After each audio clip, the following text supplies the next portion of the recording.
something happens to me, write a letter to my mom, okay? And Jimmy said, sure. And the friend didn't make it home. And it took Jimmy 13 years to write the letter to his friend's mother. But when this lady got it, she was so moved that she contacted this reporter she knew. And somehow there was going to be a story about the two of them on Memorial Day on the CBS Evening News.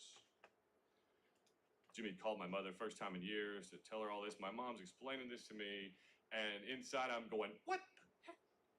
This is crazy. This is really cool. This is crazy. But I'm also like, I'm finally going to get some answers. And Mom says, so do you think you want to watch it? And I'm 12, so I say, yeah, I guess. But as we get closer to the broadcast, I realize I do not want to watch this with my parents. That would be really, really awkward. So I go over to my grandparents' house and actually sneak into this kind of little room in the back of the house, and I turn on the TV. It's like this little black and white knob, and I'm listening. There comes Dan Rather. He says, the story of two soldiers who fought side by side in Vietnam. Only one came home, and now their families find peace of mind years after the agony of war. And then there's this kind of footage of men running around in a compound, and there's explosions, and then I hear this voice, and it's Jimmy's voice, and he has this deep, raspy voice, and he says, he's talking about his friend, and he says, the real battle was after I came back. And then they show his face right there on the TV. And I've never watched a moment of TV more closely than I watched that. I leaned in, I was like inches from the screen. I can barely process what he's saying, but I'm just looking at his eyes, his nose, and the shape of his chin, because I want to see if I can see myself in there. And there's something, but it's not 100% clear. And then the scene changes, and the lady he wrote to, she comes on, and she talks about how this letter that she got from Jimmy really helped her, really solved this mystery that she'd been struggling with of what had really happened to her son. She says, I feel peaceful now. I can put that at rest. And it shows the two of them. They go to a church service, they go to a picnic, and then they're kind of standing in this graveyard next to a headstone, their arms on each other. And Jimmy says, writing that letter was one of the hardest things I've ever done, but I'm really glad I did, because I helped this lady who really had been searching. And then they hug and they smile and they disappear. And I'm like, what was that? It was like the emotional equivalent of sensory overload. I couldn't really put it all together in my head, but I would try to just pull chunks out, like what did I just see? And it felt like I got an impression. For one thing, Jimmy was kind of impressive. I mean, he came off looking impressive. He was kind of strong and noble, reached out to help this lady. So he was good. But I was also jealous and confused. He reached out to help somebody from his past. It wasn't me. So if Jimmy's not a bad guy, maybe I'm bad. Maybe it's me. Maybe he saw that, and that's why he let me go. He fought for his country, he fought for his friend, but he didn't fight for me. Time passed, we didn't hear from Jimmy. Then about 3 years later, I hear about this movie called Platoon, which is supposed to show kind of a realistic vision of what the war was like. And I go see it, and it's amazing and horrible and confusing, and I decide, I'm just gonna write Jimmy. I'm just gonna do it. I get the address from my mom, and I write him a note, and I just sort of introduced myself. I think, I said I'd taken karate. I was trying to sound impressive. And I write him, and he writes me back. So he's glad to hear from me, and maybe we can meet sometime. And, we kind of keep writing for a while, and we send each other mixtapes, and it just, eventually we start talking on the phone, and he has this voice. He talks like, hey, kid, how you doing? And eventually we meet in person. When I'm 18, I say, all right, I'm ready. Let's meet in person. And it's kind of like when you meet somebody you've only seen on TV, only it was my father.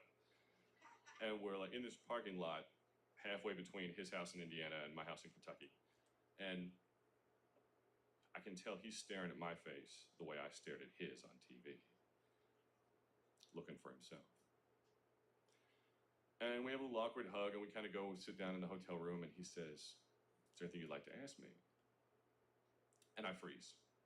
All the questions that I've had, where you been? Like, I can't think of any of those. And partly, I think I'm afraid of hurting his feelings, afraid he might disappear again. So he talks. And then he tells me some stories, and I learn a few things. And he takes out this picture album, and he opens it up, and I don't really get much out of any of the pictures, his family, and some time of the war, till I see the very last one. It's a picture of him in his soldier uniform. He's about 21, and he looks exactly like me. And I know this is my father.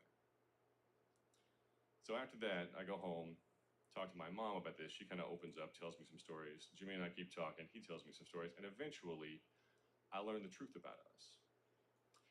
And the truth was, there was nothing wrong with me.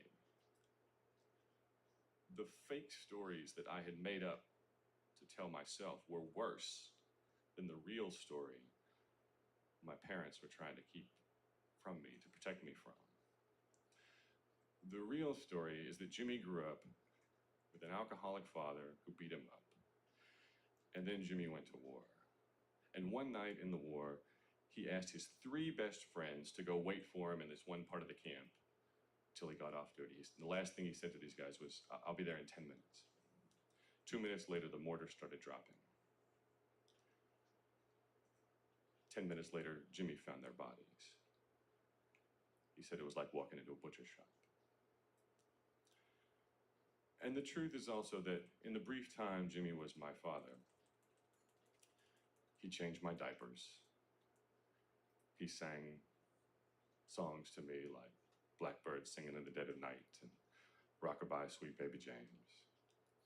And he drank a lot, and he smoked a lot of weed. And when my mom asked him to stop, he said no. He said, "This baby's not going to change my life." And when she said we were leaving, he cried.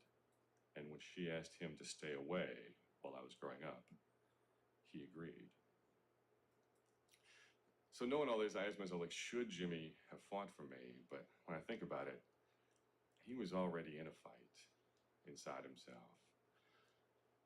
I still, though, would have liked it if maybe at some point he would have said, "I'm sorry, kid. It wasn't your fault."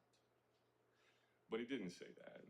He did one time say, "You were better off with your mom and stepdad than you would have been with me.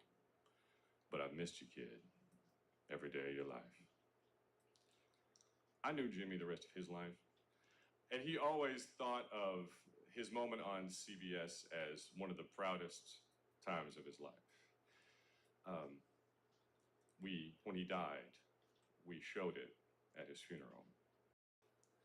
I have 3 sons now, and someday I'm going to show that video to them, and I'll tell them about Jimmy, even though I know that for them he'll always just be a face on TV.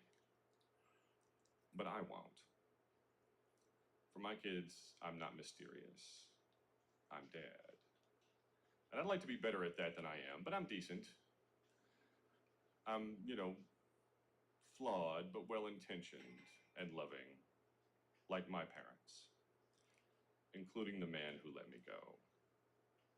And if I could say one thing tonight to Jimmy that I never said, it would be thank you. Thank you for letting me go.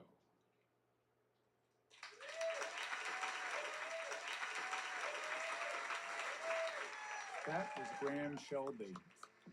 After he told this story, Graham contacted his director, Jennifer Hickson, and shared this. I don't think good stepfathers get enough credit. We tend to tell stories about reunions with long-lost birth fathers. That's what my story is. But we don't talk enough about the men who step in, do the hard, daily, often thankless work of raising children who were sired by other men. Good stepfathers are incredibly important, and so are good stepmothers, too. Graham's a writer and documentary filmmaker in Louisville, Kentucky. His debut film was City of Ali. We first met Graham at a Story Slam in Louisville, where Graham now serves as one of our regular Slam hosts. To see the original video of Jimmy's appearance on CBS News in 1983, visit our website, themoth.org. While you're there, you can share these stories, maybe with your own family. That's it for this episode of the Moth Radio Hour. We hope you'll join us next time, and that's the story from the Moth.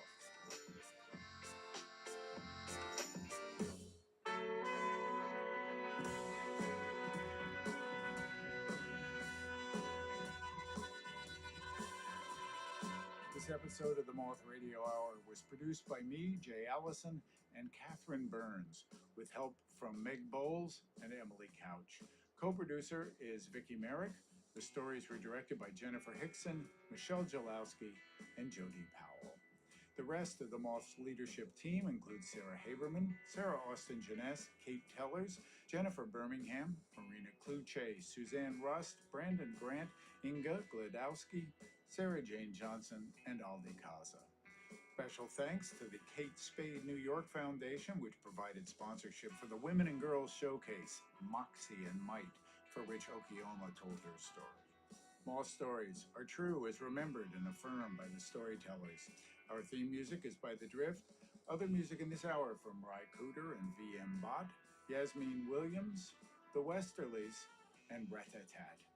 We receive funding from the National Endowment for the Arts. The Moth Radio Hour is produced by Atlantic Public Media in Woods Hole, Massachusetts. Special thanks to our friends at Odyssey, including executive producer Leah Reese-Dennis. More about our podcast, for information on pitching us your own story and everything else, go to our website, themoth.org.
Coming up on Unlocked, IGN's weekly Xbox show, Tim Schafer and Eddie from Double Fine Productions stopped by, and we talked to them for a while about Keeper, their absolutely fantastic new game hitting Xbox and PC this week. Plus, we'll also talk about the Asus ROG Xbox Ally X handheld gaming PC, also an amazing device. We got 2 9 out of 10s to talk about this week. All that coming up next. This is Steve Downs, the voice of Master Chief, Sierra 117, and you're listening to Podcast Unlocked, the world's #1 Xbox podcast. Now, finish this fight. Master Chief, out. What's happening, friends? Welcome to Unlocked. It's IGN's weekly show, episode 711. We're holding this for an extra day so that we can talk about a particular game that we'll get to momentarily. So it's October 17th as we release this episode. I'm Ryan McCaffrey, joined as always by Miranda Sanchez and Michael Hyam. But if you're wondering who the other two folks in this particular video are, well, you're about to get to know them very well if you don't know them already, but you already should know them. They're from Double Fine. They're shipping and celebrating the release of their new game, Keeper. Tim Schafer, studio head. Hi, Tim. Hi, Ren. Thanks for having me. I just want to talk about lighthouses all day. Yes, good to have you back. I think you the first time you've been back on this podcast in a few years, since you guys have been, quietly working away for Since 2021, we shipped Psychonauts probably. Yeah, I think that's right after something right around there. and Lee Petty, the game director on Keeper. Welcome, Lee. Hi, thanks for having me. We are thrilled to have you guys here. I had a chance to finish the game already. It is out again today as we drop this, and I guess the review will be up on IGN as we release this. I have no idea what the review is. I hope it's good because I really liked it. That'd be Yeah, awkward. I actually don't know who's reviewing it either. So I was like, I have some thoughts, some good Someone ones. whose so- family was killed by a lighthouse. You're not tragic. I've been waiting years for this opportunity. Hopefully not. Let's just assume the best. Everyone loved it, and now we're just taking a victory lap. Well, exactly. I mean, that's seriously. I loved it.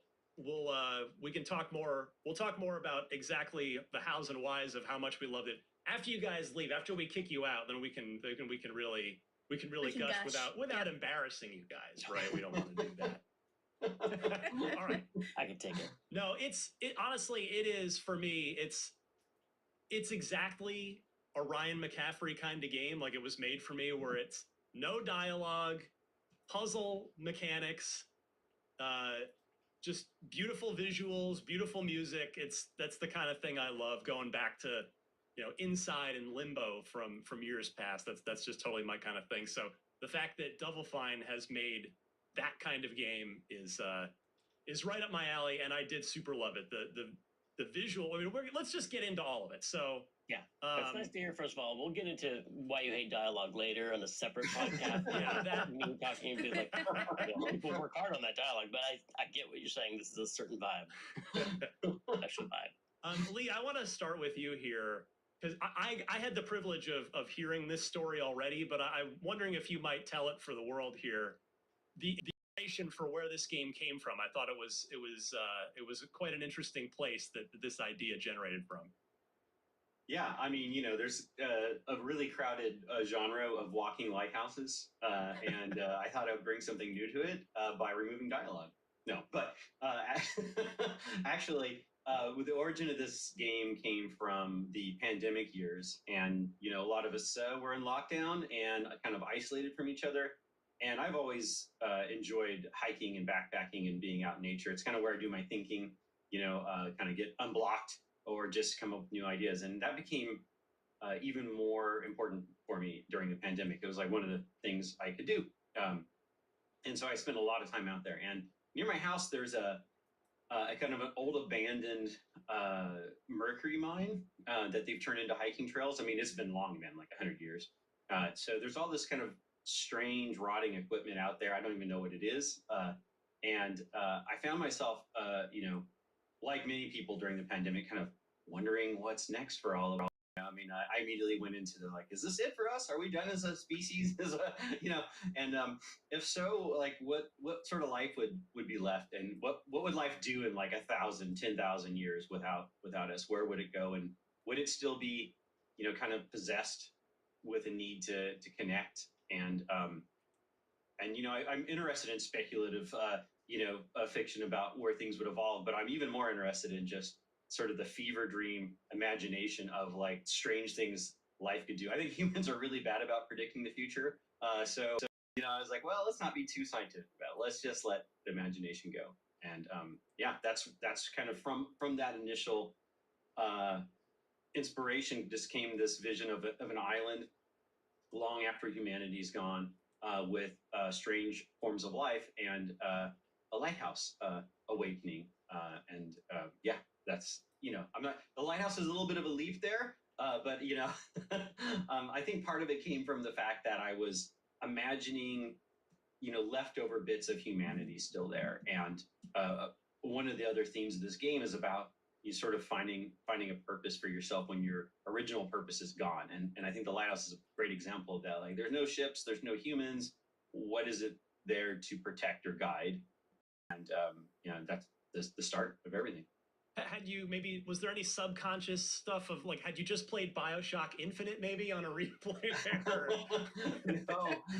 No, it's funny. Like lighthouses seems like such a strange choice, but once you start digging into lighthouses, people, there was a lighthouse in Psychonauts 2, which I didn't even think about at the time. BioShock 3 starts off with a weird lighthouse encounter. There's like, they are kind of in a weird way, this sort of timeless thing that's in the like collective unconscious a bit. I think, but you don't look at a lighthouse and you can't really, most people are like, oh, that's from 1920 or 1960 or 1850. They're kind of timeless in a way, which makes them interesting to use. I do have to ask really quick as a fun question, Lee and Tim. Do you guys have any favorite lighthouses? I think that's the cool thing, as you're saying, Lee. Like, there's just so many different designs, and they're obviously iconic, but they come in all sorts of shapes and sizes depending on the region and the place in the world. But do you have any favorites, fictional or otherwise? And have you visited them if they're real? Well, my favorite one is a local one, and it's favorite for a couple nerdy reasons, which is the Point Reyes lighthouse, and it's nerdy because it's in the John Carpenter movie The Fog. Adrian Barbeau broadcasting a radio station from there, although the interior is actually not the interior of it. And I did visit it several times, but recently when we were making the game, I went down there and they happened to be opening up the mechanisms that turned the Fresnel lens at the top. Oh, cool. Ooh, cool. And it was just this incredibly elaborate masterwork of old school craftsmanship. And one of the park rangers was talking about it. But that's probably my favorite, just because I've been to it a lot and it touches on a Carpenter movie, but it's also just really dramatic. You have to walk down like 300 and something steps to get down to it, and it's on this craggy projection over the water. It's like sheer drop. It's just stunning out there. Yeah, I've been to that one too. It's you don't think about the steps until the way back up. You're like, what have I done? But our Blue Sky social account, and we've been posting a different lighthouse every day. So there's many to choose from. Nice. Tim, did this come out of an Amnesia Fortnite? Are you guys still doing those? We still do Amnesia Fortnite, which is our 2-week game jam where the whole company breaks up into small groups and make little games. And that's where Lee's first game, Stacking, came from. It was tested out there, and Costume Quest and games like that came out of there. But I think we did a different process where, at this point, Lee's led so many games. He's led Stacking and Headlander and Rad was the most recent one. And so it's, at this point, we just go like, Lee, what do you want to do next? And he's like, I want to wander into the desert until I see the elephant, or whatever the saying goes. And he can tell you about his process, but it was more of a personal just exploration of inspiration and ideas that he went on. Because Lee, you'd said pandemic, but of course you guys were busy on Psychonauts 2 during the pandemic as well. So did this did this have time to sort of cook in your mind for a while before you and the team were freed up to really, like, did you have a really solid concept when it came time to actually like put pedal to the metal and go on this thing? Yeah, I mean, it is wonderful how the human brain works sometimes. I mean, it's not great for schedule sometimes, but it's like when you're not thinking about it, you get more work done on an idea than when you are trying to focus on it.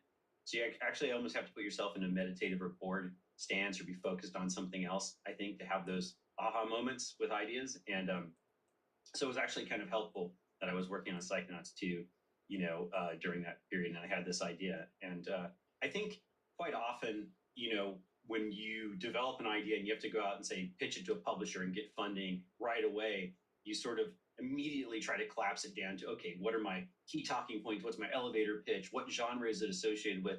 And we were in this really cool position that we had been acquired by Xbox. We were still working on Psychonauts 2, and I didn't immediately have to go there. And I decided that, taking inspiration from some of my favorite filmmakers like David Lynch, I didn't want to come up with a complete, like, detailed plan ahead of time. I wanted to work with the team and let our minds wander and take as it developed. I had a plan, I had the big beats in there, but I tried to leave it a little more open than I quite often do, because I wanted to have a little more sense of, I don't want to say improvisation, but just sort of reacting to the game a bit more than maybe we sometimes do. And so I knew I wanted it to be about a walking lighthouse. I knew I wanted it to be about companionship.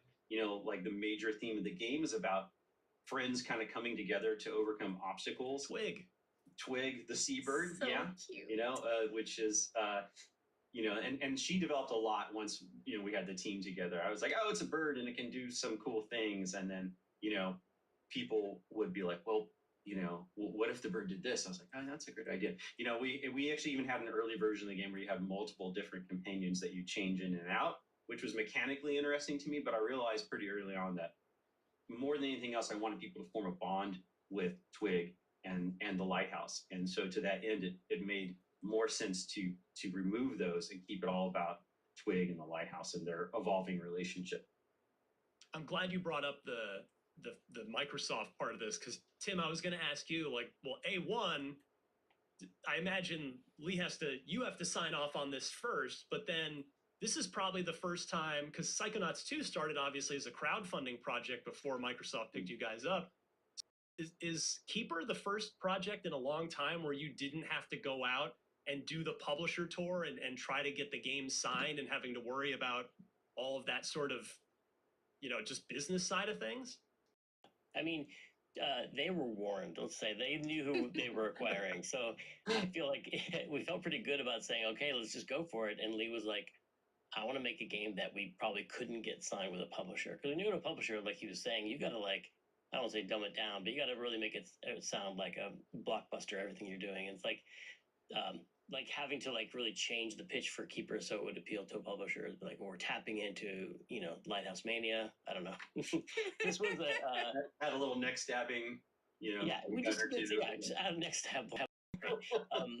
Yeah, so this is the first of this experiment of what's it like to be part of a larger organization that is, they say they're going to give us a lot of creative freedom, because I wouldn't have been acquired if we couldn't have stayed who we were, and so they're like, no, we're not going to get involved. Just tell us what you're working on at some point, and we're like, okay, here it is, and they're like, cool. And then it was great. It was a great kind of proof of concept of the whole part of being Xbox. It was like, we can make games like this. We can make games like Keeper. I'd say during the showcase too, whenever Keeper came on, Ryan and I were like, that's our shit. That's it right there. That's what we want. I think it is a little bit of a breath of fresh air in the Xbox space, and just gaming in general. You guys always have such creative and just colorful and vibrant and lively games, no matter kind of the topic or genre that you're covering. So I think that's always good to hear. It's good that you guys can just do what you want, because that's what we want, basically. Yeah, I think for me, it's having that variety. Not everything has to be about shooting or killing guys or stealthing around and all that. But there's still quite a bit of, when I was playing Keeper, there's still quite a bit of, there's a lot of thought that goes into it. It's a puzzle adventure game, so there is going to be that thinking aspect to it. But I think the most interesting thing to me is how you embed a lot of those visual cues and those puzzle elements in an environment that isn't deliberately laying things out for you. So not only is the art style very vibrant, but it is also something you need to pay close attention to. So when y'all are testing the game or developing the game or talking with the art team, how do y'all ride that line between making things so visually cohesive, but also being able to guide the player? I think that's one of the best things the game does, because at no point did I feel lost or scratching my head or poking around too much in the environment without already knowing kind of what I'm supposed to be doing. Yet there's nothing really straight up guiding me throughout the game. So I want to hear a little bit about how the design philosophy of doing that sort of thing while still being true to that very distinct Double Fine art style. Yeah, that was that. And it's interesting because all of those design decisions fall out of not having dialogue in the game, right? Not having words. It's not just that dialogue. There's very few words in the game. Even the early button prompts are very minimal.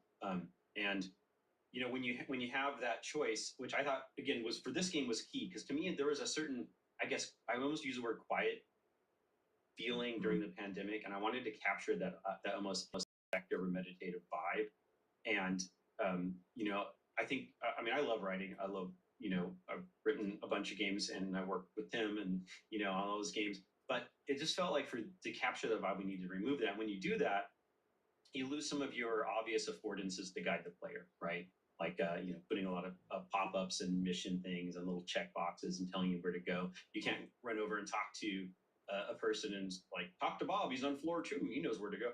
So we don't have any of that. So what we do instead is we author our cameras, and we spend a lot of time authoring cameras that were meant to be evocative and dramatic, but also show you what you needed to show the player that they needed to solve. And part of the design of our puzzles is a little different than, say, a classic adventure game puzzle, because in a classic adventure game puzzle, you see the problem first. Let's say, I can't get in this door, and there's a little cutscene or a guy there, and he's like, I don't know where my key is, and you're like, okay, I got to find a key, and then it gets complicated, right? In our case, we almost make sure that the start of puzzle almost happens by accident. You're kind of moving along and things start happening. And the puzzling and the sleuthing is almost like figuring out how to keep it going and what it's all about. So we kind of put you in the middle of it, and then by doing that, you have some sense of what the like visual guidance and between that and the camera, and of course all the animation and sound design is really reinforces that in a fantastic way. But yeah, it is trickier to get right, and it's a little harder to test because you have to wait till the game is a little further along to be able to test it, because you can't look at a gray box environment like when we made something like Headlander or Rad. We just had gray box environments because a lot of it was more combat based, and you could still test your cover points, your sight lines. But in this game, you're like, well, there's a lot of contextual clues, so we need the camera to be a certain level of fidelity. You need the art and to be readable enough. You have to kind of design all of your pieces to be, hot swappable or modifiable later in the process than you might do with a more navigation or combat focused game. I'm glad, Michael, that you brought up art style because we got to talk about the look of this game. Like I think the art style's beautiful in this. It's varied. It's not always exactly the same thing over the course of the game. I won't ruin it for anybody by saying anything more than that, but by and large, I would call it painterly. I think is maybe something that came to mind for me. Almost like concept art, just playable concept art in terms of like, so where does the art direction, where does the inspiration for the look of this game come from? Yeah, thanks. And that's exactly kind of what we were going for, is a painterly vibe. You sort of describe it as like a handcrafted or painterly vibe. Some things like touch a little bit on sculptural or play feel, and then there's a lot of sort of like painterliness to the textures, but also like the way we treat the actual 3D mesh in the game. And that came for me, when thinking about the idea that we'd have these almost irrational fever dream-like characters that don't go to the standard character design playbook, where you might have some big imposing thing, but it's actually kind of friendly. And, the environment is like, can be dark, it can be dramatic, it can be beautiful, but it's not going to kill you. So these are very different sort of like ways of approaching the visual design than say a standard video game thing where you really have to communicate to the player, that's an enemy, watch out, right? But we don't have combat. So I went all the way back to like art school and my love of surrealist painters. And, one of the things that I connected with them about was not only like just the beauty of painting, but also their use of like found objects and often reversing your expectations about an object, like, oh, that looks rigid, but it's actually kind of soft. It can kind of bend, kind of like our lighthouse can.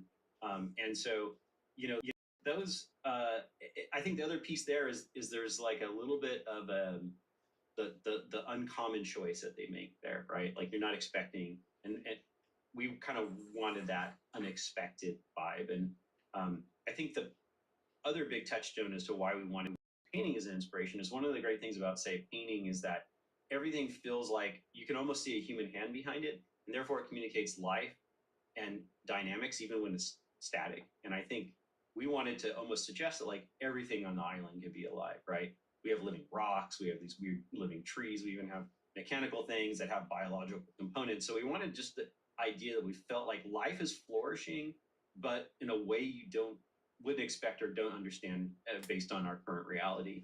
And I think painting as a style helped us get there. I love that even.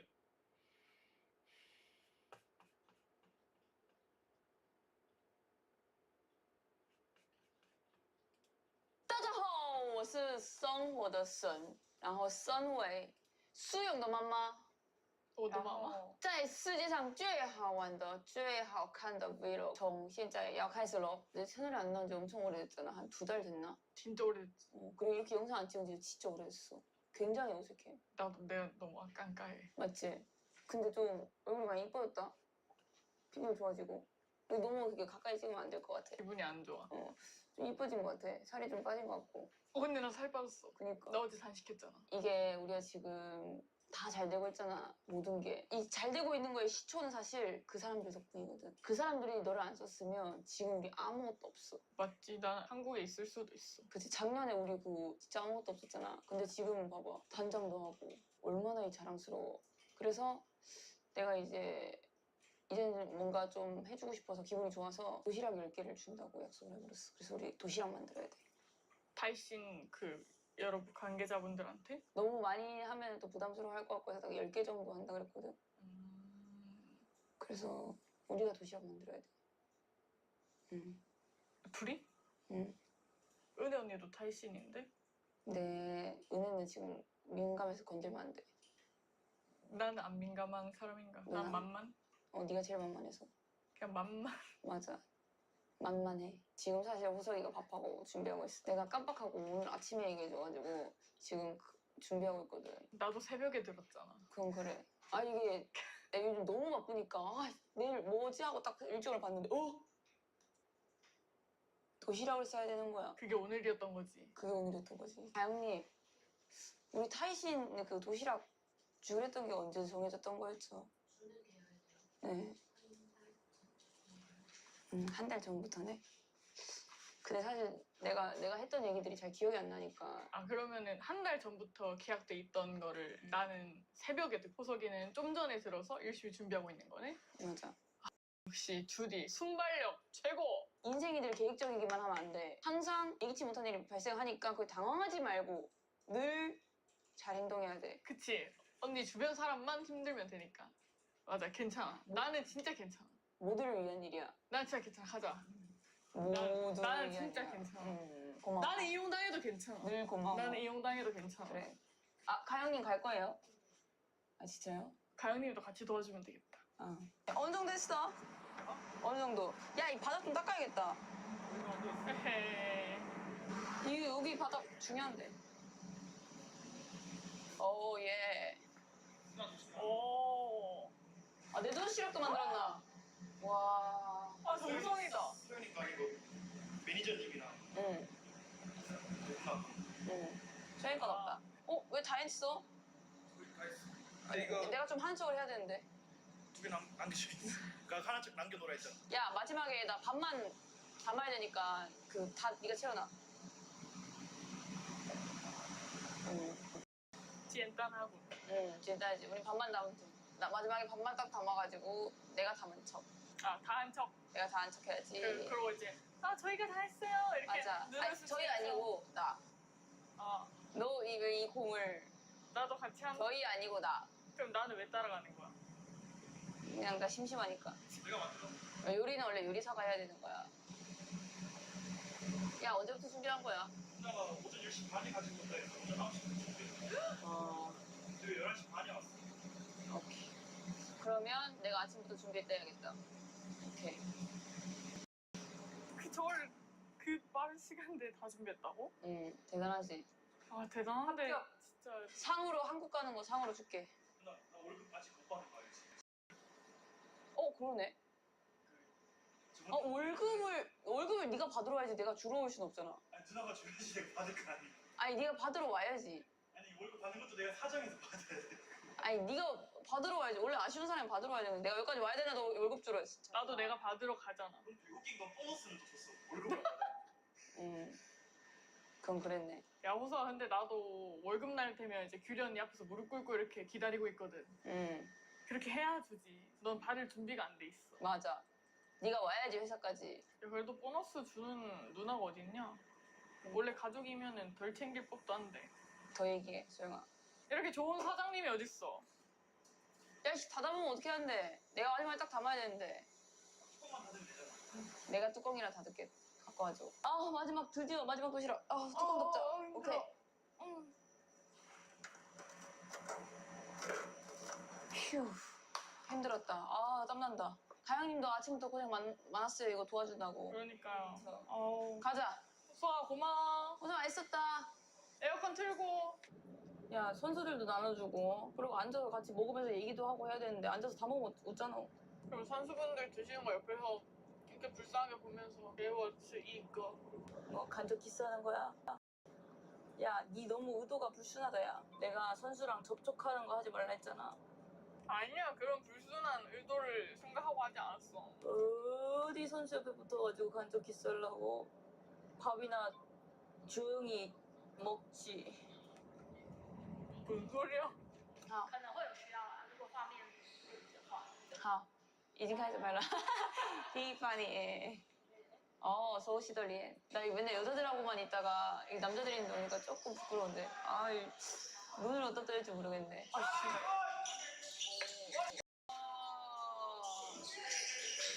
장난 아니네.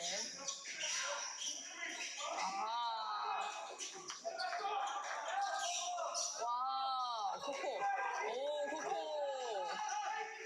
원래 그래. 떠러떠떠, 떠러떠떠, 떠러떠떠, 타이페이, 짠순.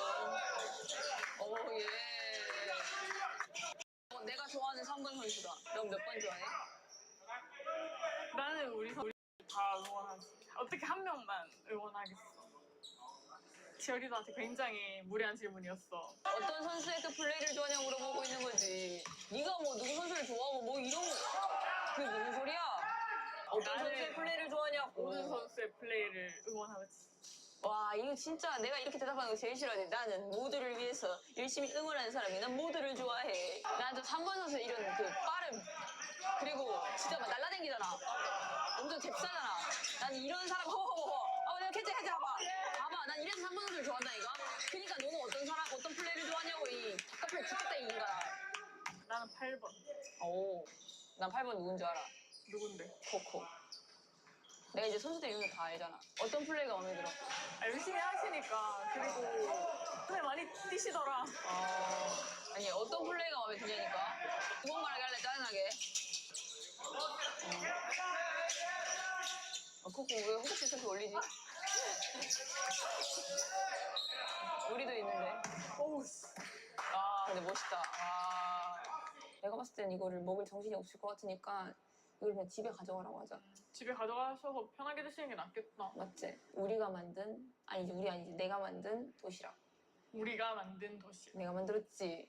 네가 한 게 뭐 있는데? 내 돈이기 때문에 내가 만든 게 맞아. 내 돈으로 호소기를 시켜서 내 돈으로 산 재료로 만들었기 때문에 이것도 다 내 거. 근데 그래도 여기까지 왔는데 난 근데 경기 보면서 궁금한 것들이 좀 있었단 말이지. 그걸 좀 물어보고 싶어. 내가 그래서 혹시 까먹을까 봐 정리해왔어. 궁금해서. 짠. 와, 어머, 옷을. 펑펑. 옷을. 아이고. 기억나. 저 옷을 먹고 있는데? 니하. 니하오. 오예, 펑펑. 오예, 니하. 니하. 예. 리모전 언론 전리시네. 리오! 고량주! 우와. 오 마이 갓! 谢谢. 와. 我不是空手就是我们餐厅的对你们等一下解说之后可以吃然后你们如果喜欢下次来我们餐厅吃好啊谢谢10人份10人份我们既然来了可以采访你们吗可以这样采访可以啊好啊先采访碰碰OK 碰碰 OK 같이 我刚刚有看到你们这样这样很帅我们就是可以有那种电视节目的感觉那我们可以有电视节目的感觉好吗好1、2、3哇今天的来宾这2位哇可以自我介绍一下吗我是台北战神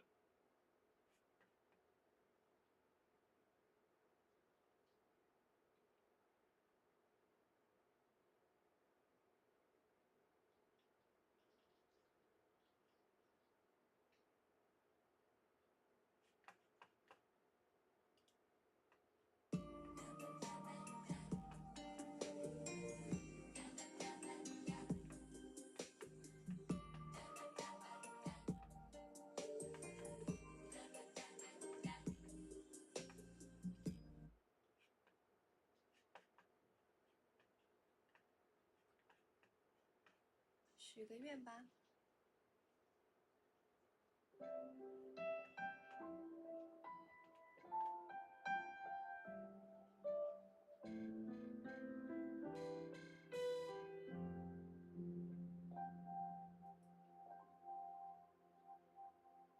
那张真的盘上，生锈的小方船，像蝴蝶离不开有花香的地方。宁静的小巷，一杯永和豆浆，我在细细品尝恬淡的家乡。霓虹灯点亮，关于夜市的想象，孩子们捉迷藏，在找爱吃的糖。昏黄的夕阳，龙山寺的老墙，我虔诚点着香，守那一株希望。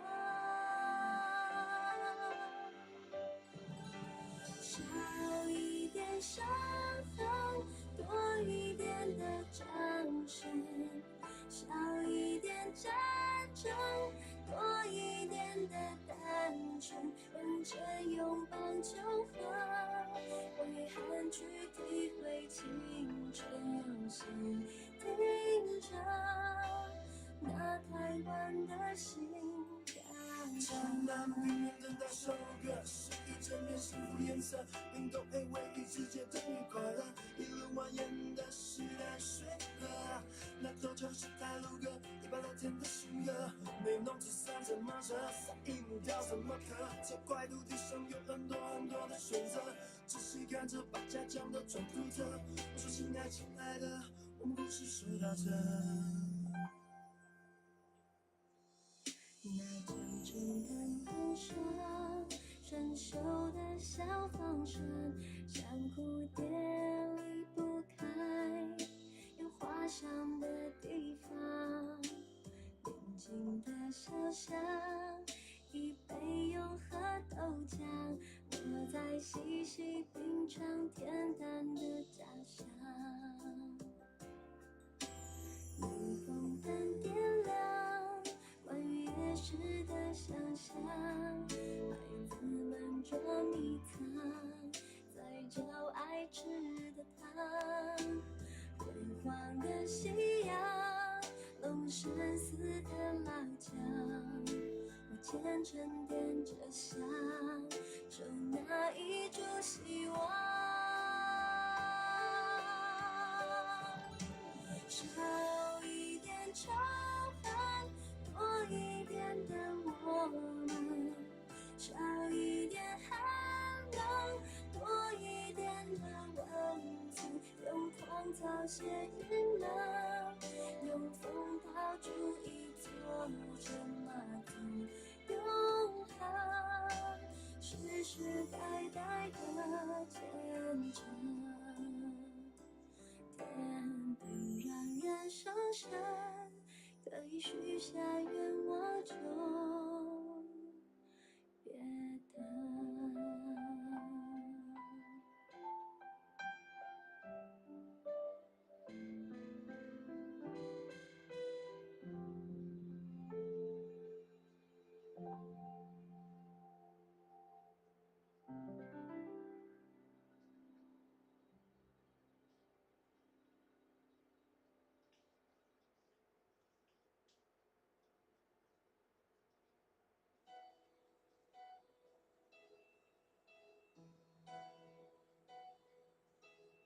No, I can't forget this evening or your face as you were leaving, but I guess that's just the way the story goes.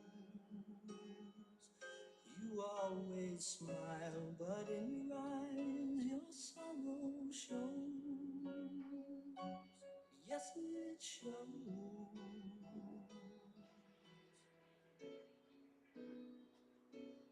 No, I can't forget tomorrow when I think of all my sorrow. Well, I had you there, but then I let you go. And now it's only fair that I should let you know what you should know.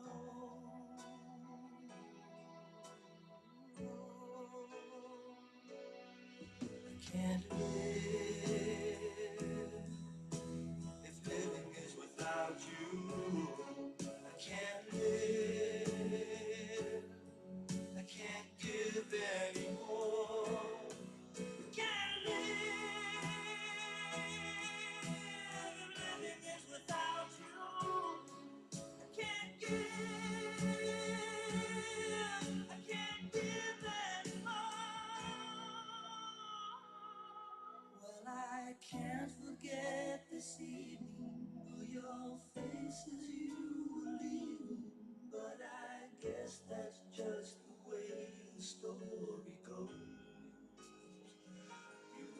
pretty smile, but in your eyes your sorrow shows.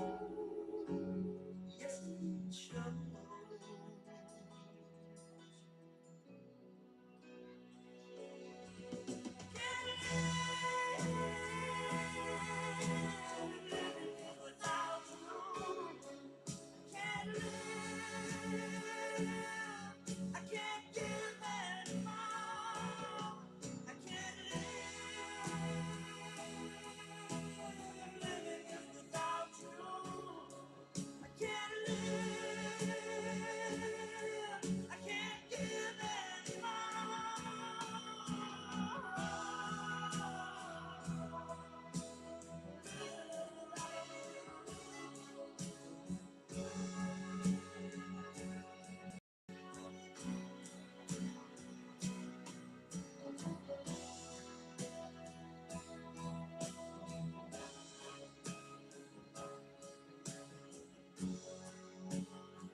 阿毛老师，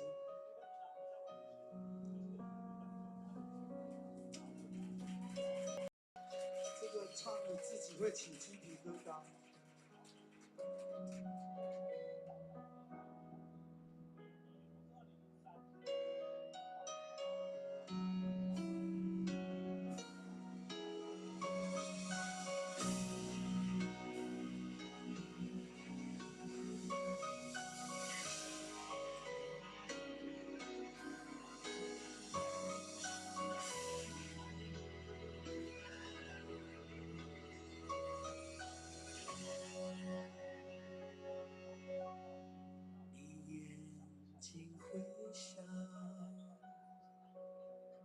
完成一条桥，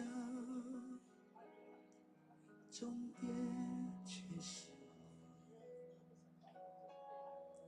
永远到不了。感觉你来到，是风的呼啸，思念像苦药，竟如此难熬，每分每秒，我找不到，我到不了你所谓的将来的美好，我什么都不要，知不知道？若你懂我这一秒，我想看到我在寻找那所谓的爱情的美好，我紧紧的依靠，紧紧守牢，不敢漏掉一丝一毫，愿你看到。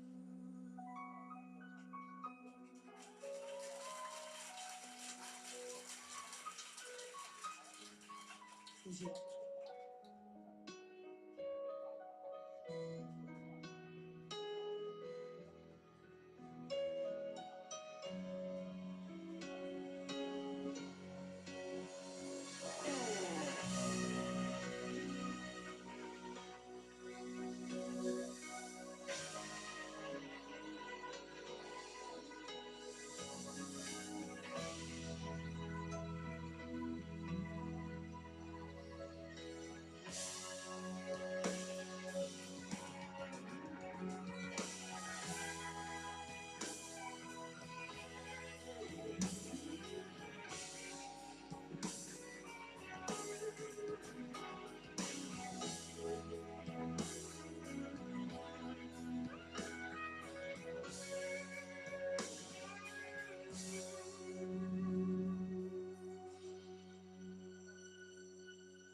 我找不到，我到不了你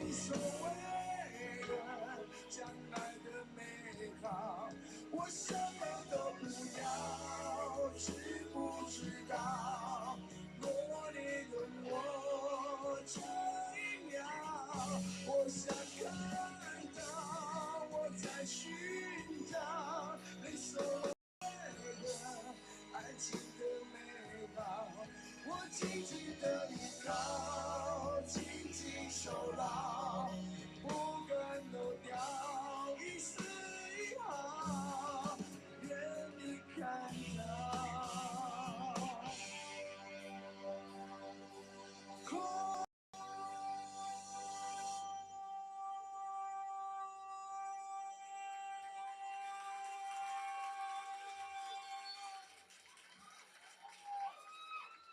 我找不到，我到不了你所谓的将来的美好，我什么都不要，你知不知道？若你懂我这一秒，我想看的，我在寻找你所谓的爱情的美好。我紧紧的依靠，紧紧守牢，不敢漏掉一丝一毫。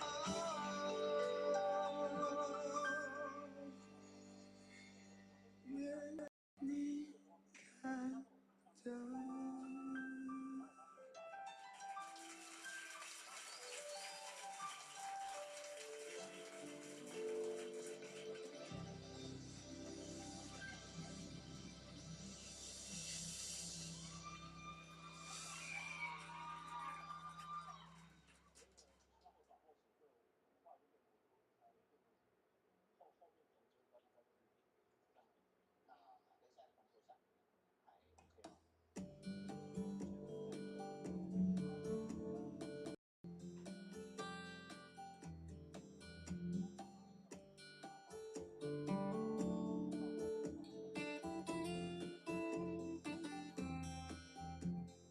你爱咖啡，低调的感觉，也爱手机的音乐，怪得很另类。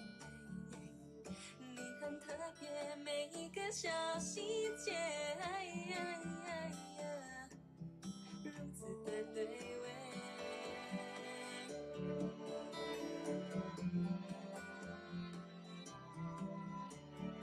我怕浪费情绪的错觉，讨厌自己像刺猬，小心的防备。我很反对为失恋掉眼泪，离你远一些。喜欢看你紧紧皱眉，叫我当小鬼，你的表情大过于朋友的暧昧。寂寞的称谓，甜蜜的责备，要独一无二，专属的特别。喜欢看你紧紧皱眉，叫我当小鬼，我的心情就像和情人在斗嘴。奇怪的直觉，错误的定位，对你我有点胆怯。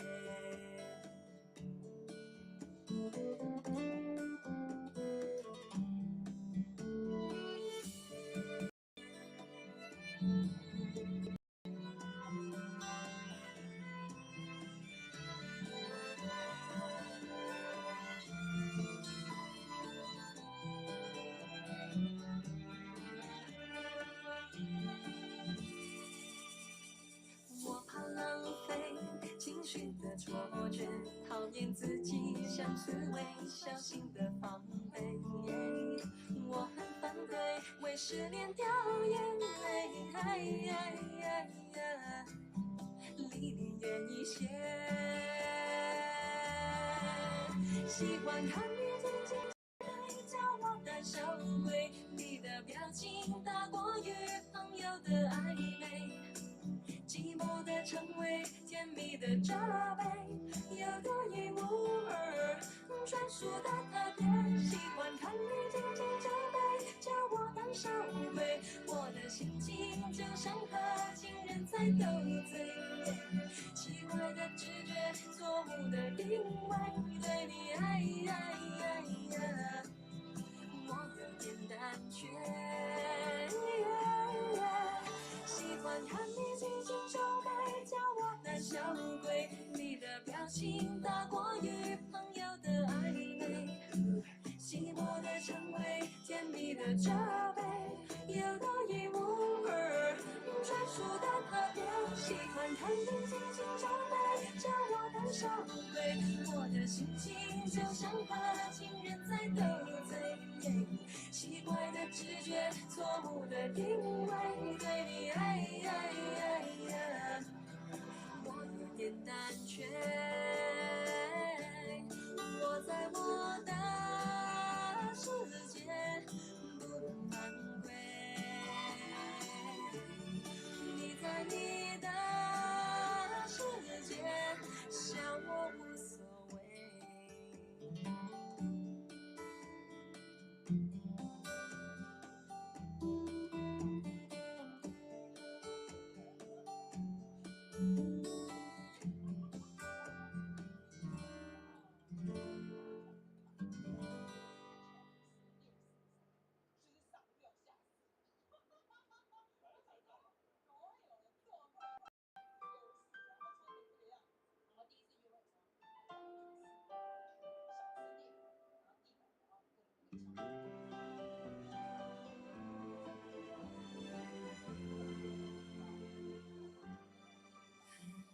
好好的感受，虚化绽放的骄傲，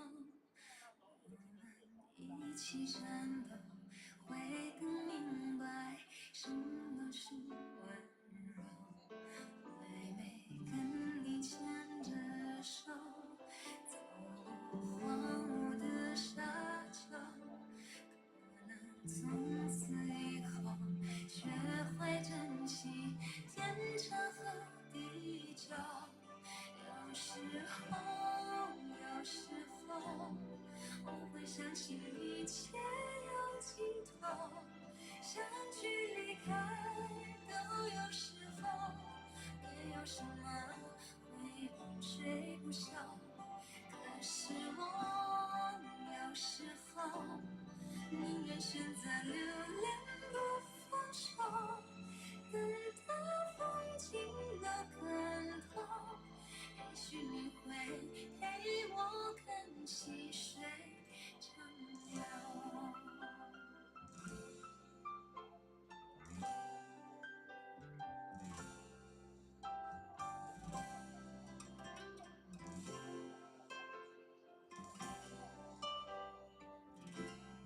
还没为你刮红豆，熬成缠绵的伤口，然后一起分享，会更明白相思的哀愁。还没好好的感受，醒着今晚的温柔，可能在我左右，你在追求孤独的自由。有时候，我会相信一切有尽头，相聚离开都有时候，没有什么会不睡不休。可是我有时候宁愿选择留恋不放手，等到风景都看透，也许你会陪我看细水长流。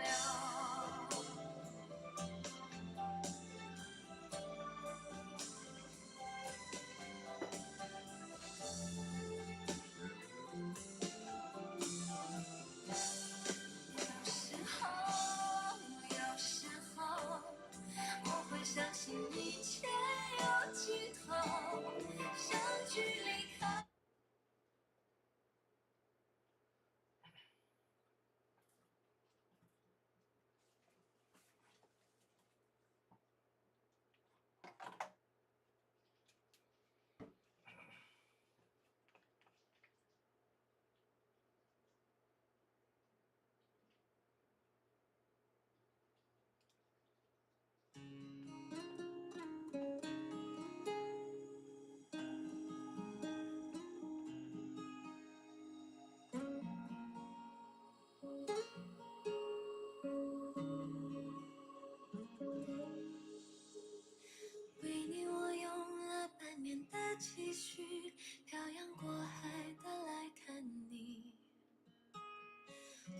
这次相聚，我连见面时的呼吸都曾反复练习。言语从来没能将我的情意表达千万分之一。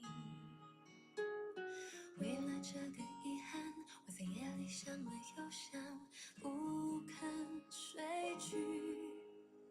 记忆总是慢慢的累积在我心中，无法抹去。为了你的承诺，我在最绝望的时候，都忍着不哭泣。陌生的城市啊，熟悉的角落里，也曾彼此安慰，也曾相拥叹息，不管将会面对什么样的结局，在漫天风沙里望着你远去，我竟悲伤得不能自己。多盼能送君千里，直到山穷水尽，一生和你相依。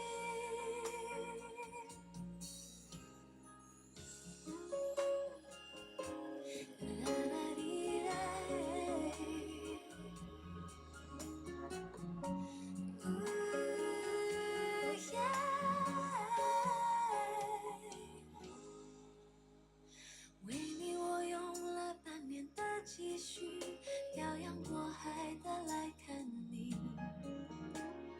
为了这次相聚，我连见面时的呼吸都曾反复练习。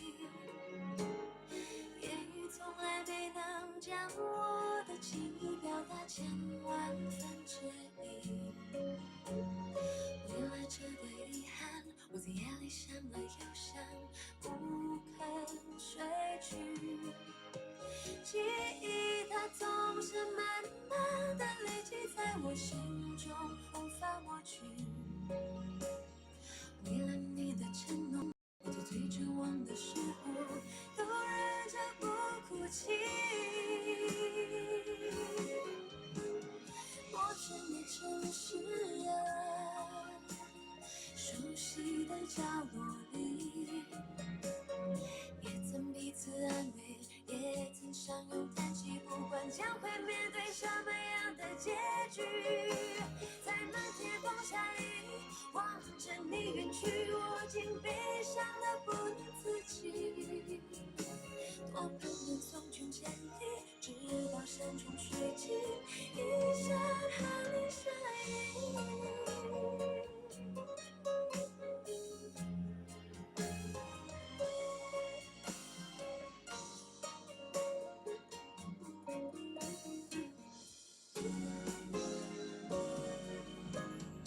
陌生的城市啊，熟悉的角落里，也曾彼此安慰，也曾相拥叹息，不管将会面对什么样的结局，在漫天风沙里望着你远去，我竟悲伤得不能自己。多盼能送君千里，直到山穷水尽，一生和你相依。多盼能送君千里，直到山穷水尽，一生和你相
今来一把照，天文地理全知道。大家好，欢迎收看今天的时空穿越号，我是徐俊相。说到了中华商场，很多电视机前面的5、6年级这些朋友们，可能大家都有着满满的回忆。可能年轻时候我们到商场里的制服店定做一条啪里啪里的 AP 裤，或者来到了唱片行感受一下西洋音乐的洗礼。肚子饿了，这里有真北平，这里有点心世界，一盘锅贴，一碗酸辣汤，哇，这都是回忆里的点点滴滴，难忘的滋味。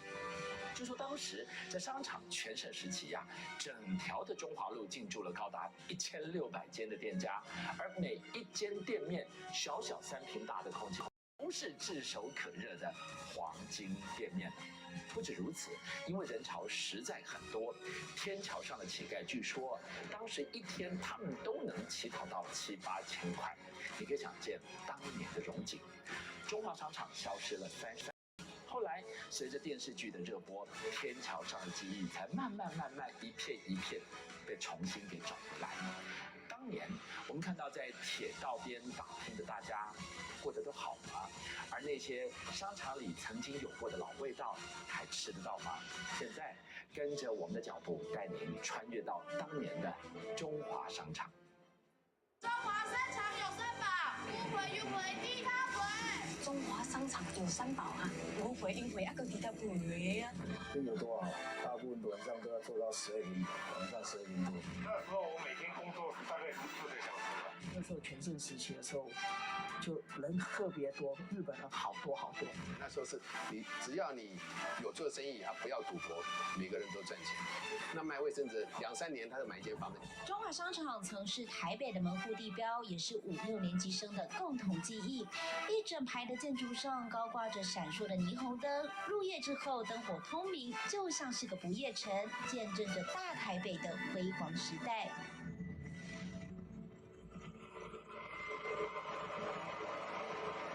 提到中华商场，你会想到什么呢？是佳佳唱片行啊，还是点心世界、真北平餐馆呢？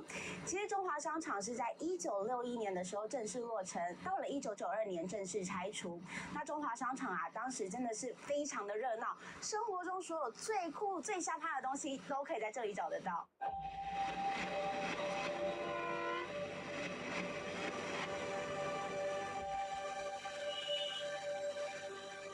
如果你单你要买到最新潮的，iPhone 15的水货，第一支一定是在中华商场。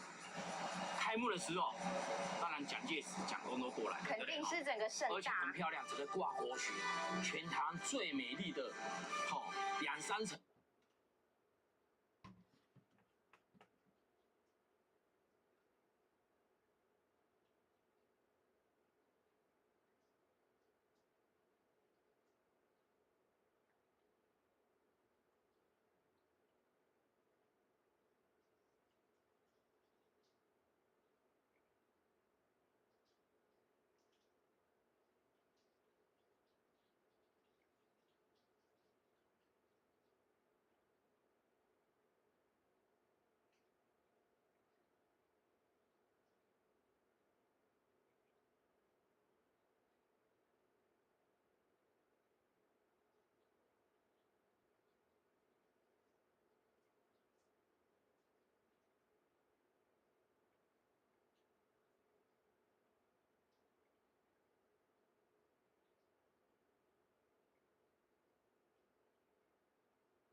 You win.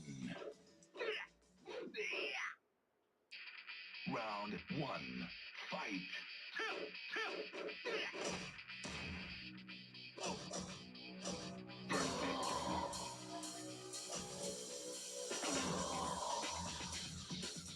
You win. Round 2, fight.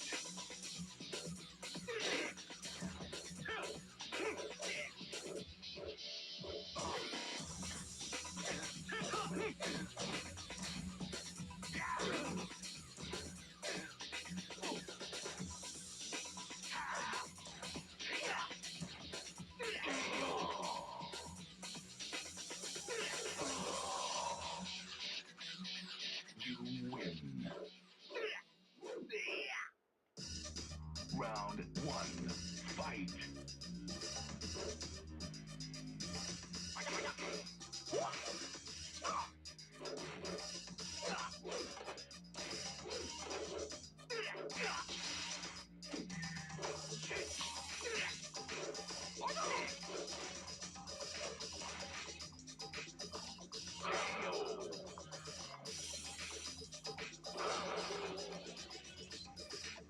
You win. Round 2, fight.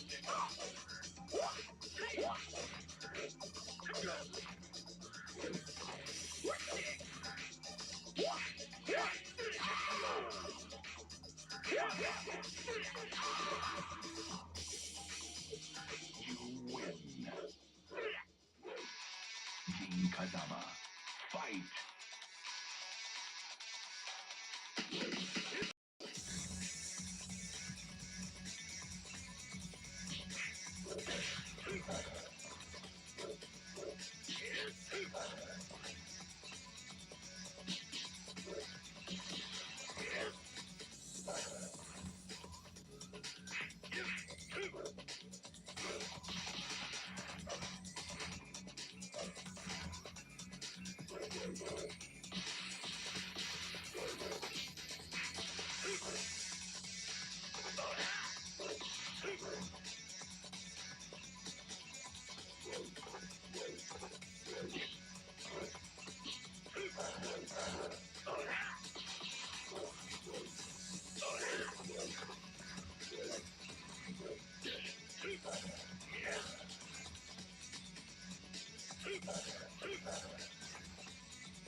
Chicken.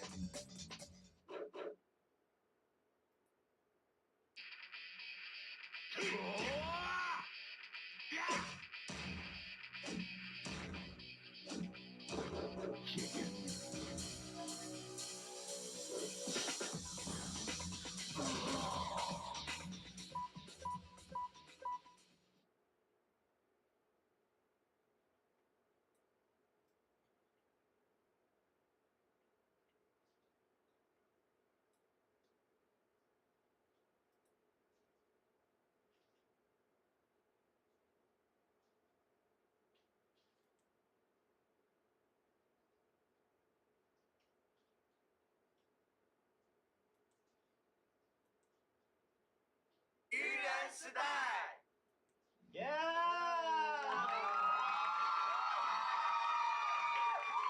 我是丹尼，你是啊？我们是愚人的微笑丹尼，大家好。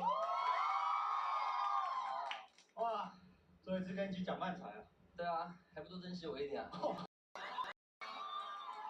我还不够珍惜啊！是我坚持要跟你讲最后一次漫才的嘛。哦哟，那亲一个。走开！而且还好意思讲啊？是你才不够珍惜我吧？竟然要抛弃我离开愚人。那你又不跟我在一起？谁要跟你在一起？如果你跟我在一起，我在这边还有什么意义？你加入愚人只是为了追我吗？不然嘞？怎么可能呢？明明从一开始就知道我喜欢女生吧？我以为我可以把你掰弯啊。怎么可能？我钢铁直男哎，唯一能被掰弯的地方应该是脊椎啊。所以你脊椎侧弯了？没有，没有。好，算了算了，我跟你讲啊，我已经努力了6年了，是时候该放弃了。所以你根本就没有多喜欢我。才6年而已就要放弃？6，你不知道我这6年过得多么辛苦吗？没有吧？你一直在换男友啊？我也没讲出来啊。辛苦是不是不知道下一个要选谁啊？不要再讲了，不要再讲，那你就不要退。不是啊，我不退，我待别人要干嘛嘛？一起做喜剧啊！我是想跟你做别的。哪有差？台上讲的私下讲，你也不会跟我做啊。废话，算了算了，我这样走。哎，不要走啦！我要走。哎，你再走就不理你哦。你有理过我吗？我就问你什么时候理过我？要有刻在你心底的名字啊！那你还记得你之前跟我说过什么话吗？谁记得？我跟你说过那么多话。就是我要离开的时候，你跟我说啊，以上，我爱你。我没有这样讲。你还有说，如果你有什么想演没演到的角色或者剧情，你跟我讲，我帮你写出来。我确实有这样讲啊，但我没有这么欠揍。我跟你讲，那时候你真的很帅，亲一个。走开！不要动不动就想亲人好不好？哎，我不随便亲人的。哎，刘瑶，刘以豪吗？可以啊。可以好哎。所以还说不会随便亲人，不是啊？啊，你该讲那句要干嘛？你后来不是也没跟我说你想要演什么吗？对，我想到了。你想到了？现在你是在台上了，我哪来得及写啊？不用写啊，你直接陪我演就好了。直接演吗？也是可以啊。你要演什么？亲亲。不行，不行。哎，你不演什么都可以。我哪有这样讲？下除了亲亲以外都可以。对。那我觉得。对。又怎么样？又怎么样了？比亲亲还要更亲密的举动都不行哦。不然当你给我放进来了。要也是你放进来。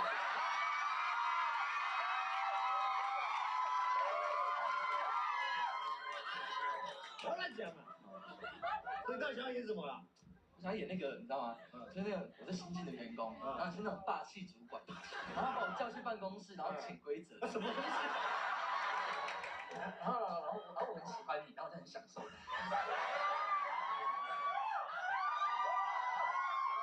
我现在收回那句话还来得及吗？不是，你现实生活中都不行了，你看最后一次漫才可以吧？好了，帮你演了。那我要进来喽。哪里？办公室，办公室。先敲门呐。扣。为什么要答应他？请进。主管，请问你找我有什么事？你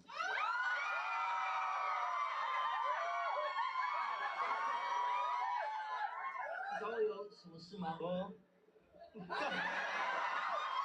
干嘛？说。为什么会这么久？现在才进来？我刚才大便啊。大。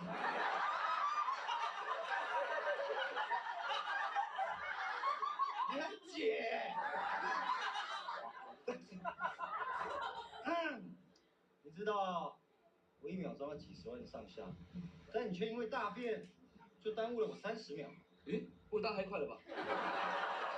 说吧，你要怎么赔偿我？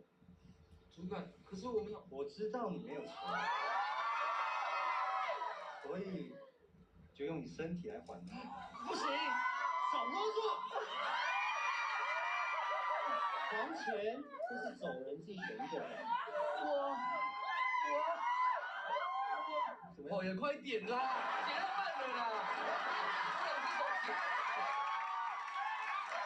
一只手就很难解，你就2只手解，那你手自己举着。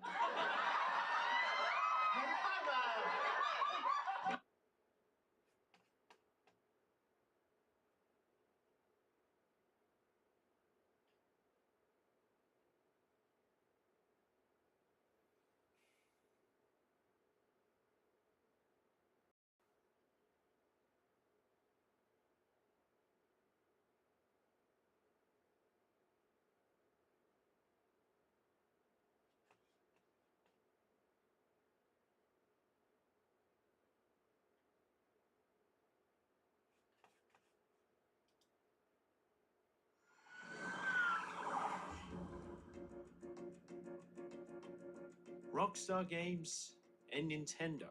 Saying those two gaming companies together in one sentence, it's a very weird combination at first. But even before Grand Theft Auto Chinatown, Rockstar have released multiple games on Nintendo consoles throughout the 2000s. Midnight Club, Street Racing, Grand Theft Auto Advance, Smuggler's Run, Table Tennis, Bully Scholarship Edition, and even Manhunt 2. But most of these were just secondary ports for those who didn't have the main system Rockstar were truly aiming for. There wasn't a GTA 3, Vice City, or San Andreas for the GameCube, for example. Okay, mostly because Nintendo didn't have the hardware to make them technically on par with the PS2 and Xbox versions, but it's not like Nintendo had to rely on mature titles like these to be successful. In fact, their system lineup back in the late 2000s, the DS and Wii, these are among the best-selling of all time, and they accomplished it by targeting an audience beyond the average gamer, as demonstrated with games including Wii Sports, Nintendogs, and Brain Age, to name a few. Oh, and having the most iconic first-party IPs at their disposal. That said, there was no rule in their headquarters saying that Wii and DS games couldn't be rated MA15+ or mature. And speaking of portable titles, this review is sponsored by a portable title. Raid Shadow Legends, a fantasy RPG relying on boss battles and one of the most popular mobile games available today. Why? Well, here are the top 3 reasons why you should download it. It's completely free to play with over millions of players, so it's not like you're alone. There are countless customization options and has some of the best graphics a mobile title has to offer. That's actually more than 3 reasons, but I think you get the point by now. And as we reach close to Christmas, Polarian Games have a present shaped like a treasure to offer. A legendary champion based off MMA Pro Wrestling legend Ronda Rousey. And you can get Ronda for free by logging into Raid and playing the game for 7 days between now and February 20th. And use this code to unlock additional rewards for Ronda, including a 3-day 100% XP boost, 500k silver, and 5 full energy refills. Also, if you're an Amazon Prime member, you can get your exclusive rewards in Raid right now. And if you haven't started playing Raid yet, click the link in the description below or scan the QR code on the screen right here where you receive unique bonuses worth $30, including free Epic Champion Tyrell, 200k silver, 1 energy refill, 1 XP boost, and 1 ancient shard. That should give you an easier head start. This offer is available for 30 days and for new players only, so download and play Raid Shadow Legends today. Anyway, Rockstar Leeds. First formed in 1997 as Mobius Entertainment, the developer focused primarily on handheld games, and it was the Game Boy Advance port of Max Payne that got them acquired by Rockstar.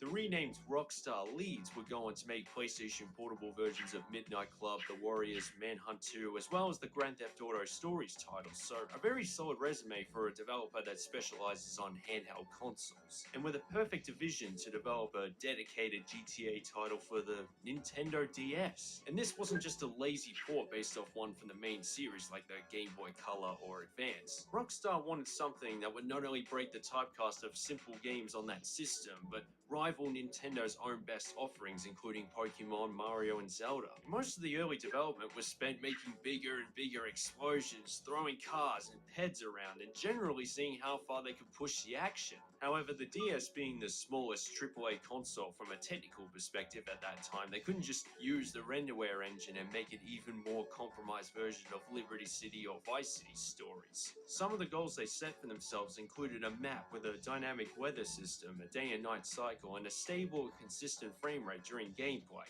They even initially had plans to recreate the entire map from Grand Theft Auto 4, including the final island, Alderney, but was taken out so they could flesh out the parts of the map that were familiar to GTA 4 players. Although whenever they needed to compromise, it was mostly the result of putting themselves in the shoes of a player taking this game on the go. For example, there's no spoken audio, no voice dialogue in the cutscenes, since it's unlikely you'll be able to hear what's being said if you're playing this in public. So whatever solutions they had for situations like these, they'd be the kind of creative ones that made it a standout title from the series, including comic book style cutscenes, cel-shaded graphics, and touchscreen events. At the end of the day though, Rockstar wanted a Grand Theft Auto title that utilized the strengths of the DS, while anyone could pick it up and think they were playing a GTA title on the PlayStation 2 without even thinking about how the controls work. At E3 2008, Nintendo officially announced Grand Theft Auto Chinatown Wars for their DS, and that it would retain the gameplay that made the franchise such a hit with its own custom engine to suit the console's limitations. And believe it or not, based on the comments from 2008, reaction was mostly negative. Yeah, really, it's kind of funny to read this nonsense in hindsight. And it's only when the first snapshots of the game came out where the reaction's a lot more positive. It certainly took me by surprise when I found this game browsing through in an electronics store magazine. After a delay pushed the release date well into next year, since Rockstar North were also working on Chinatown Wars in addition to DLC for GTA 4, and Take-Two Interactive supposedly wanting to spread the release dates for their games, Grand Theft Auto Chinatown Wars was eventually released for the Nintendo DS on March 2009, just a month after Lost and Damned, the PlayStation Portable half a year later, and the mobile in 2010, so it's strictly a handheld only game, which made it challenging to record footage for. For example, when I reviewed Liberty and Vice City Stories, they were just the PlayStation 2 ports. I know I talked a lot about the history of Rockstar and Nintendo together and Raid Shadow Legends at the beginning of this video, but we're looking at the PSP version being played on the PlayStation Vita and TV. Some of the graphics and control mechanics might be different from the DS or mobile version, but regardless of what version you have, you're not missing out on the full experience. Another massive request from you ladies and gentlemen, this is a review I've worked on since early 2019. I was on holidays for a couple of weeks and the only thing gaming related I had at the time was a PlayStation Vita with a surprisingly high number of classics to play on the go and a phone to take notes. I also didn't have anything to capture footage off portable consoles until this year when Twitch streamer Lance McDonald lent me his PlayStation TV, and only a month ago figured out how to bypass the HD CP protection and capture footage so I can finally review this game. So if you're watching this, Lance, thanks again, you're the unsung hero of this review. And before you ask in the comments section, yes, this also means I can review Gran Turismo PSP in the future as well. It'll still be a while, but at least it's possible now.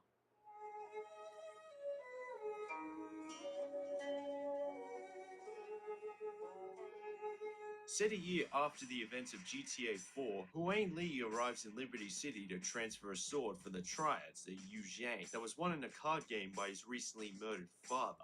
However, the moment he steps off the plane, the meeting is ambushed with his escorts killed and the sword stolen. Believing that Huang was dead after a bullet swiped the side of his head, he was thrown in the trunk of a car and dumped in the river. But he was able to regain consciousness, smash through the window and escape. The sword was meant to be used for his uncle Kenny to become the future boss of the Triads, but instead, it opens the window for other gangsters looking to become the new leader, and Huang finds himself inadvertently caught up in the power struggle before intercepted by corrupt detective Wade Heston, who offers to help him find the missing sword in exchange for capturing the thieves and get internal affairs off Heston's back. As is with a lot of GTA titles with stories containing a few twists and turns, that's all I'll say to avoid spoiling it. It's harder to connect with the characters without the spoken dialogue at first. I would have thought they'd add it to the PSP version, kind of going back to the story for the sake of presentation, which fits best for a GTA game. They don't have the kind of history worn on their sleeves like Nico Bellic, but most of them have a unique personality that makes you either like or hate them, or in my case, both. I'm on the like to hate them. Even Huang has a massive smart-ass attitude. After all, he's the son of a high-ranked gangster who had everything he wanted, spoiled, lived a high life, and now that it's gone, he has to earn it himself. So the character development is there. I suppose how else would you act if you're always hanging out with gangsters and corrupt officers who are endlessly irritating? The right type, though. This is how a typical gangster behaves. Additionally, it follows a lot of the tropes taken from GTA titles before and after. Probably the most obvious one, getting tied with a corrupt officer and being forced to cooperate with them in order for both parties to get what they want. But each passing hour becomes more captivating to watch, and unlike most titles in the series, it doesn't come to its conclusion in a snap. Throughout most of the game, so many gangsters and feds are trying to find answers, and there are nearly a couple of dozen missions just trying to find out who the rat is. So there's always a sense of uncertainty, no concrete villain, and it motivates you to keep doing these missions to find the answers, at least when playing it for the first time. And I like that it's canon with the HD universe of the GTA series, even if there are no returning characters from GTA 4, Lost and Damned, or The Ballad of Gay Tony, only the games themselves. But I'm glad there isn't, because it doesn't really need them. It's set a year later, and there would be too much of a distraction. Honestly, I think this has one of the better written plots compared to the rest of the series. I was quite impressed. And I also like how it balances between the serious and over the top. Like, Huang is just as believable in the cutscenes as he is blowing up 172 cars at once. Let's not forget that the same person who wrote all these classics will always remember fondly. He wrote the story for this game too.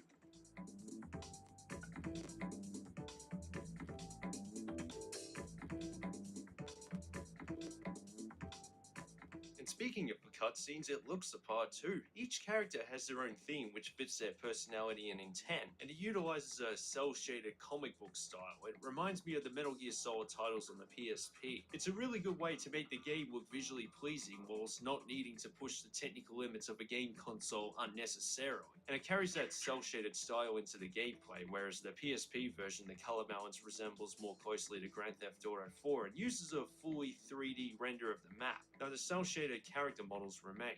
Either way, it's one of the most vibrant GTA titles ever made, kind of like an anti-GTA 4. It almost makes you think that maybe Rockstar made a GTA title that's suitable for an ESRB teen rating. Short answer, absolutely not. It doesn't hold back one bit on the mature content. I mean, there's a mission where Zoro wants to get someone out of intensive care while in the ambulance just to cut his heart out. It has more profanity than any other Nintendo DS title out there, maybe even on the PSP. The people of Liberty City are just as crazy as you'd expect, and drug dealing is one of the core gameplay elements. But I'll get to that. In hindsight, GTA Advance and even the PSP titles trying to recreate the 3D universe were too ambitious for a console to handle. The frame rate for the spoke for themselves, and in the case of the PSP Stories titles, only the gameplay which made these games classics salvaged it, in my opinion. It might not look like it today, but this was endlessly fun, and having at least 80% of this on the go is an impressive feat in itself. Chinatown Wars, on the other hand, this is a game that feels like it was made for portable consoles in mind. The developers wanted to make a hybrid of all the GTA titles that came before, the top-down view of the first two, the crazy high-level action of the 3D universe, all set in GTA 4 Liberty City, just without the final island Alderney, and with a few alterations including the omission of bridges that go over roads, and very rare moments you enter a building are exclusive to the PSP version. Like, you can't jump off the Empire State Rotterdam Tower this time. Charge Island, for example, the highway intersection is replaced with a standard one. In GTA 4, you'll see the roads from above, but you still see a resemblance of the road placement. I mean, to implement a map designed for the PS3, Xbox 360 game and compress it for a Nintendo DS follow-up, this is very impressive. You see little background details like Crime from Mothers, the satirical adverts, and a few sound effects and dialogue cues from GTA 4. I kind of wonder if they consider using sound effects from GTA 1 and 2. We got the 1024, Miss Red Babylon. Though despite putting countless hours into GTA 4, there were rarely any moments where I was like, hey, I recognize this spot, apart from this park on Outlook. It's only when you're jumping between the two main islands going across the bridge is when you start to know where you are at all times. It takes a while to get used to at first since you can't use elevation or building heights to help with memorization. It also doesn't help that you spend most of your time making sure you don't hit oncoming traffic since this is technically overhead. You obviously can't look as far ahead as the 3D titles. What I hated most about the top-down view in the first two GTA games is that it's impossible to see what's ahead, and it leads to unconventional, unwanted attention, or even death. However, CTW, the camera stays in front of you even during rotations. You can always lock yourself forward by pressing up on the D-pad, and just lower it down a little bit so you can see more of what's ahead. Not always, but it's good enough that it doesn't ruin the experience. It's like the race and chase it was meant to be. You're basically driving remote-controlled cars in a city made of Lego. The developers also wanted every vehicle on the map to be unique in terms of how they handle and take damage, with the sheer volume to, well, perform a Grand Theft Auto on. It's something I don't think about thanks to the smaller screen, most of them look the same, but at least the volume of fast cars with a stripe in the middle is relatively high. Just makes them easier to set on fire before I reach my destination. That's a challenge when you're on the road, driving as fast as you can while avoiding traffic and glancing at the map all at the same time. Unfortunately, there are no planes or helicopters, only the enemies get to fly them. But there are boats, which are fine. However, motorbikes, if you can tell by the increased rate of hitting traffic, I wouldn't bother riding them unless you have to for a mission. Feels like there's a strong magnet attached to the front of the headlights and is clinching onto literally everything in sight.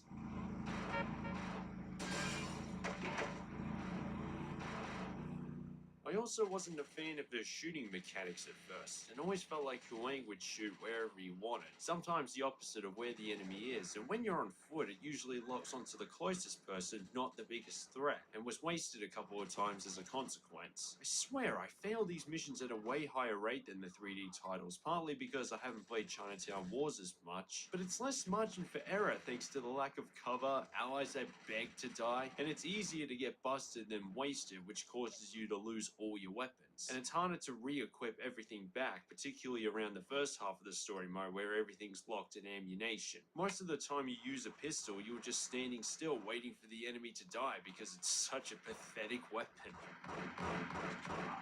But it was until I had a larger variety of weapons to use without worrying about running out of ammo, it suddenly felt like it was accurate enough. And you can use the D-pad to change your target, which is something that took me until 3/4 in the story mode to figure out when there were enemies taking cover at multiple angles. That said, the strategy was always the same: fire when the enemy stops doing so himself, or let the enemies come to you so you can pick them off.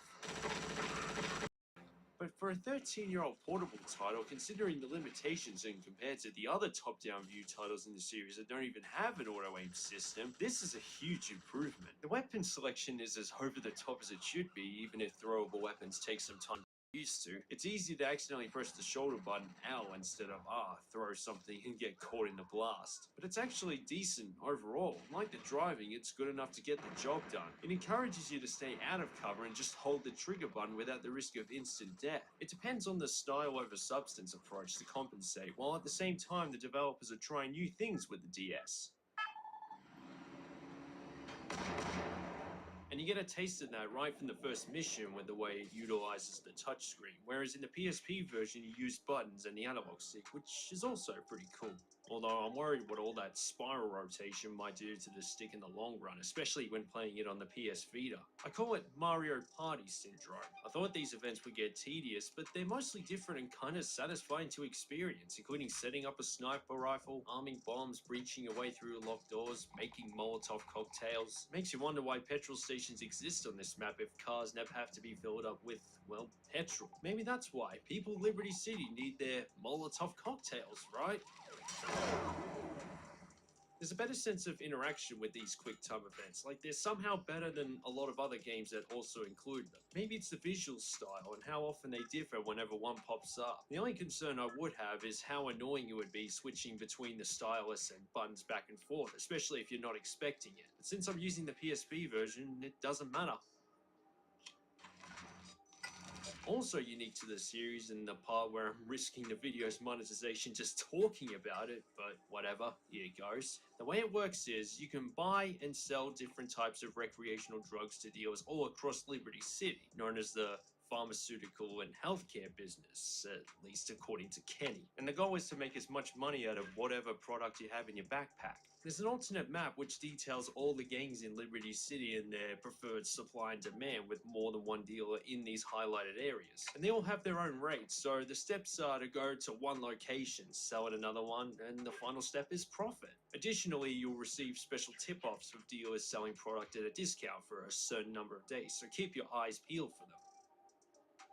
And the heat, because the police will occasionally bust in, and if you get wasted/busted, you lose all of your supply. There are some missions where you'll need a specific number of a certain drug to unlock the mission itself, and some where you find one after completing one, so it's something you'll be doing throughout the entire story mode, and is essentially the only real way to make money. It's fun the first few times you need to do it, but after a while it's almost as tedious as another game I reviewed a few years ago, Scarface: The World Is Yours. Whenever you need to undertake in the pharmaceutical and healthcare business, it has that same sense of repetitiveness, especially when you know which routine earns you the most money. I also find it weird that you can deal with all gangs across Liberty City, including the enemies of the Triad. That would have been a good idea. You can only deal with certain gangs based on the Triad's relationship with them, and also try and find out what the gang's personal preferences are yourself, since having the map with all the answers right off the bat, it makes it too easy and like a chore at the same time. Find which gang's highest demand is the most expensive drug, rinse and repeat.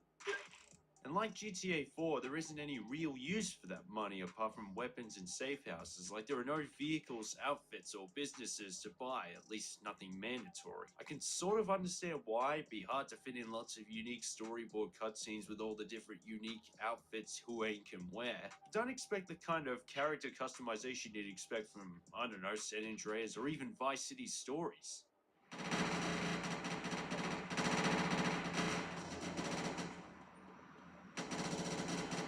The thing is though, Chinatown Wars isn't about unlocking everything the typical criminal desires and making Hue look like a billionaire with all the fancy suits in the world. If it's a portable title, with the amount of space you have available compared to a home console, you should be focusing more on gameplay variety and the action on screen, and this is where CTW shines as a solid title in its own merits. It replicates the 100% checklist from the 3D titles for better, including snub bonuses, rampage tokens, noodle runs, and for worse, including taxi, police, ambulance. I feel like the older I get, the more I dislike these missions. It's hard to describe how much content is available since the checklist is similar from the main series. It's scaled down, of course, but it doesn't feel like it when you're playing this game. Things like phone loading updates every once in a while. If you're under a bridge or building, you won't receive any messages. Car damage and car handling is unique, just little details that make GTA Chinatown Wars feel like it maintains the same quality and care Rockstar put into their main titles. This phone is basically the main menu for everything and replaces the internet cafes, most of the spoken audio, and checking on your aforementioned pharmaceutical and healthcare progress. So you'll find yourself highly dependent on the menu to a fault. It reminds me of the home screen on a PlayStation Portable. There's a lot more fiddling around with pausing and unpausing to unlock the mission. And quickly talking about the map again, it doesn't appear the second you pause it, unlike the rest of the series. Even Liberty City and Vice City stories did this. When you're looking around, zoom in and out. Sure, they've added bookmarks, but it's handier to know where everything is in a snap. It's what I'm used to. You know what it feels like when someone forces you to change your routine for... Okay, this is honestly a nitpick, but you get what I mean. Oh, and I almost forgot, going out into the city and rampaging like you're every person in Liberty City put together. But I'm sure nobody's gonna do that. It's not like I ever mentioned it in any of my GTA reviews, right?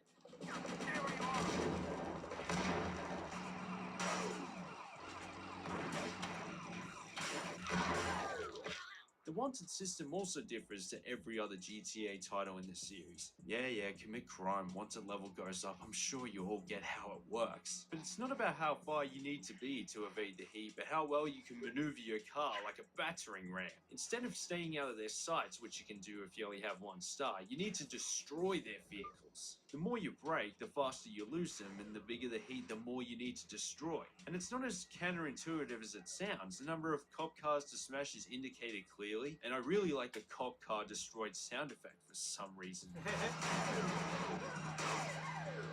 My strategy is to near miss the traffic since cops don't realize I'm not the only one on the road. This is actually the most fun part of Chinatown Wars, being at a high Wanted level and trying to lose it. I mean, it's not like I can use the drive under the train